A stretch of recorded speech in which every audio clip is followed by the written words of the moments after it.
Hello అండి, నమస్తే. నేను Srilakshmi. Welcome back to our channel Srilakshmi's greenery. ఈరోజు వీడియోలో బ్లీడింగ్ హార్ట్ ప్లాంట్ని మనం కొమ్మల ద్వారా ఎలా పెంచుకోవాలనేది అయితే చూద్దామండి. చాలా ఈజీగా పెరుగుతుందండి కొమ్మలతోటి.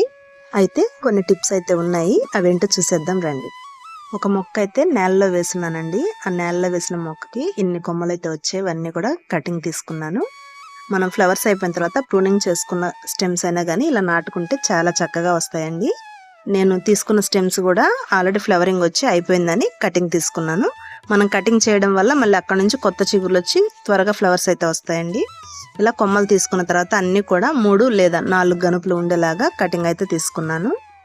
మనకి 3 ఇంచులు ఉండేలాగా కట్ చేసుకుంటే సరిపోతుందండి. ప్రతి కొమ్మకి కనీసం 3 గనుపులు ఉండేలాగా తీసుకోవాలి. ఒక గనుపు మనం నాటేటప్పుడు సాయిల్లోకి వెళ్ళేలాగా చూసుకోవాలండి. మిగిలిన 2 గనుపులు పైన ఉండేలాగా నాటుకుంటే ప్రతి కొమ్మ కూడా మనకి చాలా వరకు సక్సెస్ అవుతుంది కటింగ్ అనేది. మనం తీసుకున్న కటింగ్స్కి పూర్తిగా పూలు ఆకులు అన్నీ కూడా నీట్గా అయితే రిమూవ్ చేసుకోవాలండి. ఇలా రిమూవ్ చేసుకున్న తర్వాత వీడియోలో చూపిస్తున్నట్లు కొమ్మలు చూస్తున్నారు కదా, 3 గనుపులు ఉండేలాగా ప్రతి కటింగ్ తీసుకున్నానండి. 3 లేదా 4 గనుపులు ఉండొచ్చు. అలా కటింగ్స్ అయితే తీసుకున్నాను. ఇక ఈ స్టెమ్స్ పెట్టడానికి నేనైతే ఈ పాట్ తీసుకున్నానండి. పాట్కి అయితే చక్కగా హోల్స్ ఉండేలాగా తీసుకున్నాను. ఈ పాట్లో ఫుల్గా కోకోపీట్ తోటి అయితే ఫిల్ చేస్తున్నానండి. ఓన్లీ కోకోపీట్ తీసుకోవాలండి. మట్టిలో అయితే మనకి స్టెమ్స్ కటింగ్స్ రావు. ఉట్టి కోకోపీటు లేదంటే ఇసుక కానీ కోకోపీట్ కానీ రెండిట్లో ఏదైనా పర్వాలేదండి. సాయిల్లో మాత్రం మనకి కటింగ్స్ అయితే రావు. ఇలా చిన్న కుండీలో కోకోపీట్ వేసుకున్న తర్వాత ఫుల్గా అయితే వాటర్ ఇవ్వాలండి. మనం ఇచ్చిన వాటర్ నీట్గా బయటకు వచ్చేయాలన్నమాట, డ్రైన్ అయిపోవాలి. ఇలా డ్రైన్ అయిపోయిన తర్వాత మనం స్టెమ్స్ అయితే నాటేసుకుందాము. నేనైతే ఫంగిసైడ్ యూస్ చేస్తున్నానండి. ప్రతి కటింగ్స్ కూడా మనం సాఫ్ట్ ఫంగిసైడ్ లేదంటే ఏదైనా ఫంగిసైడ్ పౌడర్ రూపంలో వస్తుంది.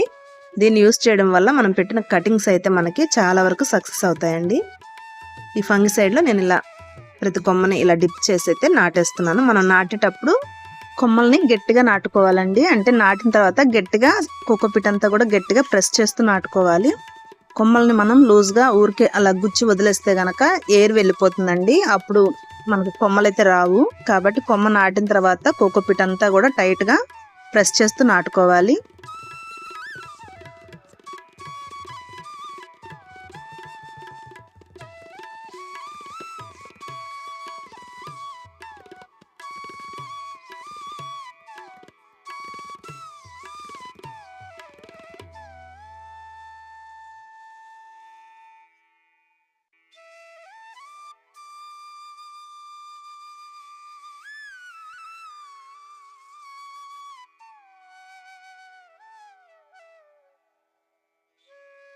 ఇలా కొమ్మలన్నీ నాటుకున్న తర్వాత సెమీ షేడ్లో పెట్టుకోవాలండి. సెమీ షేడ్లో పెట్టుకొని మనం 2 డేస్ తర్వాత తేమ ఆరిందా లేదని చెక్ చేసుకొని 2 డేస్ లేదా 3 డేస్ తర్వాత వాటర్ చేసుకోవాలండి. చాలా తక్కువగా వాటర్ ఇవ్వాలి. ఎక్కువ వాటర్ ఇస్తే కనుక కొమ్మలు అయితే కుళ్ళిపోతాయి.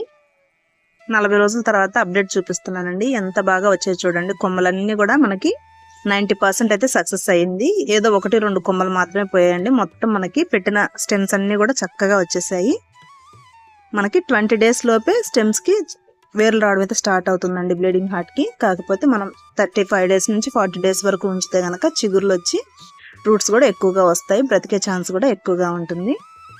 ఓకే అండి, ఇది ఈరోజు నా వీడియో నచ్చింది అనుకుంటున్నాను. నచ్చితే కనుక లైక్ చేయండి, షేర్ చేయండి. అలాగే ఛానల్ అయితే సబ్స్క్రైబ్ చేసుకొని డైలీ వీడియోస్ని ఫాలో చేయండి. Thanks for watching.